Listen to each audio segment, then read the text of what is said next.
استحمالته ميل ما دام التوحيد كورميس لبدا سورادود iyaguna waxa ay ka waramayaan ay ku soo degeen nabiga oo la saxay calayhi salaatu wasalaam ayaa la ka deeyro marka rasuulkuna markii uu akhriyay sallallahu alayhi wasallam ilaahay ku caafimaadiyay bismillaahir rahmaanir rahiim qul waxa tiraada nabi maxamedow a'uudu bi rabbil falaq ya ilaaha waaga bariya ayaan magan galay min sharri ma khalaq waxa la wuxuu abuuray sharkiisa ka magan galay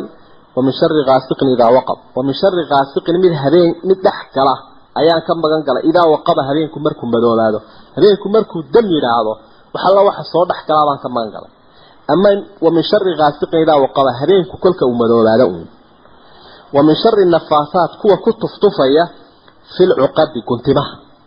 inta sixirka isku guntaan kuwa ku tuftufaya waana ilaahay baan ka magan galay wa min sharri hasidin idha hasada ka waxa sidii shartiisana ilaahay baan ka magan galay intaaba ilaahay ka magan galay markala loogu celiyo waxa la bismillaahir rahmaanir rahiim qul waxa tidhaahdaa a'uudu bi rabbin naas ilaaha dadka oo dhan rabbiga oo ayaan deyrtay oo magan